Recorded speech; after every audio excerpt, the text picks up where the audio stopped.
सच्ची मोहब्बत। अमन जल्दी जल्दी ऑफिस से आया और अपना मोबाइल ऑन किया।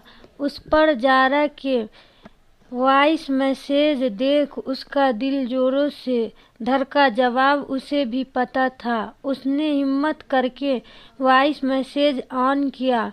अमन, मैं ये शादी नहीं कर सकती। मेरे अब्बू इस रिश्ते के लिए तैयार नहीं है। उन्होंने साफ लफ्जों में कहा है, अगर मैं ये शादी करती हूँ तो उनको मरा हुआ समझो। बिना माँ के बच्ची को पालना कितना मुश्किल है ये मैं अच्छी से जानती हूँ। मेरे अब्बू ने मुझे दुनिया की सारी खुशी दी, कभी माँ की कमी महसूस नहीं होने दी। मेरे लिए उन्होंने दूसरी शादी नहीं की। अपनी खुशी के लिए उनका दिल कैसे तोड़ दूँ? उनको दुखी कर के मैं आबाद नहीं हो सकती। मैं अपने अब्बू के दुखों का कारण बनूं, इससे अच्छा मैं मर जाऊं। मेरी मोहब्बत सच्ची है, इस पर कभी शक मत करना। एक बेटी और महबूबा के बीच मैंने बेटी को जितना दिया, मैं बेवफा नहीं भूल जाऊं। मुझे तुम्हें अल्लाह का वास्ता मुझे कभी कॉल मत करना, वरना मैं समझूंगी तुमने हमसे मोहब्बत ही नहीं की। अमन का दिल जोरों से धड़का। ऐसा लगा जैसे कभी बाहर जाएगा। उसके आंखों से आंसू बहने लगे। वो जारा के बिना नहीं रह सकता। वो तो उसके दिल की धड़कन है। कोई धड़कन के बिना कैसे रह सकता है? उसका सर दर्द से फटने लगा। उसने अपने हाथों के नस पर डाला। नहीं, वो ऐसा। अब्बू का क्या होगा? छोटी बहन की पढ़ाई और शादी भी तो करनी है। उसके आंखों से लगातार आंसू बह रहे थे। उसने जीना होगा एक जिंदा लाश की तरह, जिसमें धड़कन नहीं होगी। जारा और अमन बचपन के दोस्त थे। स्कूल से इनकी दोस्ती कॉलेज तक चली। दोस्ती कब प्यार में बदल पाता है।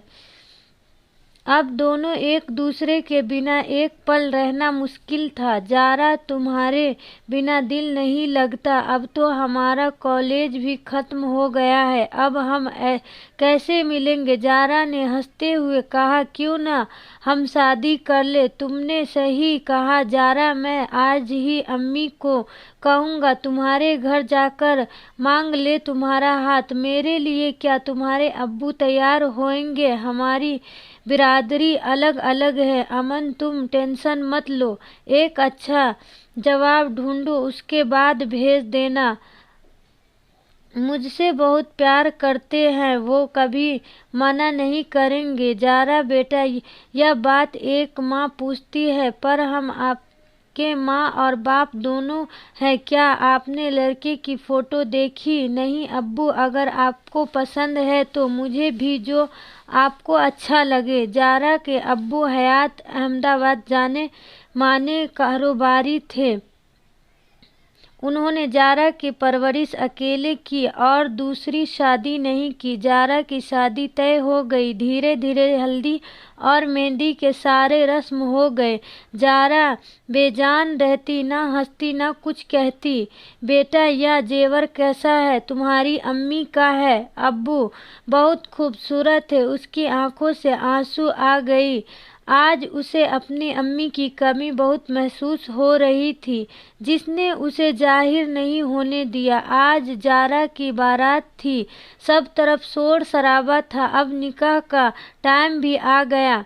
काजी साहब जारा के कमरे में दाखिल हुआ, जहां जारा सर झुका के सिमटी बैठी हुई थी। जारा हयात, क्या आपको अमन बिन मुर्तजा से निकाह कबूल है? उसने अपने कानों पर भरोसा ही नहीं हुआ। उसने सर ऊपर करके अपने अब्बू को देखा, जो उसे देख मुस्कुराने लगे। जारा को ऐसा लगा कि उसके जिस्म से सारा खून निकल गया हो। कहीं यह उसका वहम तो नहीं? उसने अब्बू की तरफ देखा। उसकी आंखों से आंसू आ गए। उसके अब्बू ने सर हाँ मैं हिलाने का इशारा किया। تو اس نے مسکراتے ہوئے ہاں کر دی۔ سب طرف مبارکباد کا سلسلہ شروع ہو گیا۔ ابو، امن اور زہرا ایک کمرے میں تھے۔ رخصتی کا وقت تھا۔ ابو کے گلے لگتے ہوئے اس نے دھیرے سے کہا، ابو آپ نے حیات صاحب بولے میں نے تمہیں دنیا کی ساری خوشی دی پر تم سے تمہاری اصلی خوشی اور زندگی مانگ رہا تھا۔ آج زہرا اور امن نے شادی شدہ پہلی رات کی نماز ایک ساتھ ادا کی۔ محبت سچی ہو تو قدرت ملا ہی دیتا ہے۔